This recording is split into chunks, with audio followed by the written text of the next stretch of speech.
Meet Simon Peter, bold, impulsive, and transformed by Yeshua's forgiveness. Simon Peter was about 30 when he joined Yeshua's apostles. He was married, had 3 children, and lived in Bethsaida near Capernaum. His brother Andrew and his wife's mother lived with him. Peter and Andrew were fishing partners with James and John, the sons of Zebedee. Yeshua already knew Simon before Andrew introduced him as the second apostle. When Yeshua nicknamed him Peter, meaning rock, he did it with a smile. At first, it was just a friendly nickname for this fiery, unpredictable man. Later, that name would take on a deeper meaning. Peter was impulsive and optimistic. He often spoke before thinking and would get himself and others into trouble. Because of this, Yeshua had to gently correct him many times. Peter learned early to discuss his ideas with Andrew before blurting them out publicly. He was a powerful and emotional speaker, a natural leader, quick to act, but not always deep in reasoning. He asked more questions than all the other apostles combined, while others stood shocked at seeing Yeshua on the shore after the resurrection. Peter dove straight into the water to reach him. What Peter loved most about Yeshua was his deep kindness and patience. He never forgot Yeshua's lesson about forgiving others, not just 7 times, but 70 times 7. That lesson especially burned in his heart after he denied Yeshua in the courtyard, an act he regretted deeply. Peter was a mix of bravery and weakness.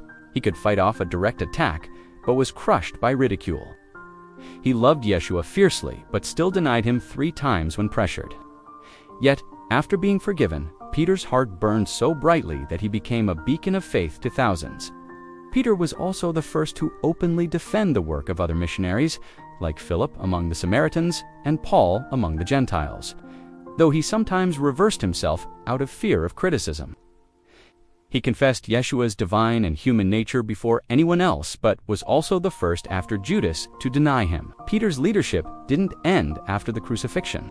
With Andrew's support, he returned to the fishing nets until he felt restored and ready to lead again. He went on to spread Yeshua's message far and wide, from Babylon to Corinth, even visiting churches started by Paul, though different in temperament and thinking. Peter and Paul worked together to build up the early church. Peter's preaching style shows up in Luke's writings, Mark's Gospel, and especially the first letter of Peter. Yet Peter never fully let go of trying to convince Jews that Yeshua was their long-awaited Messiah.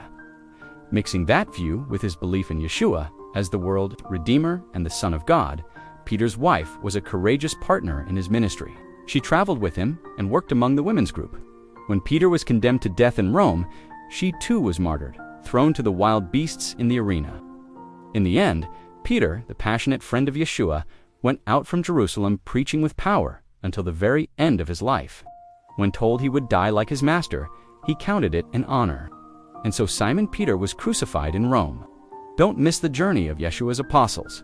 Hit like, share, subscribe, and join me as we discover their real stories. Take care and see you tomorrow to know more about James Zebedee. God bless.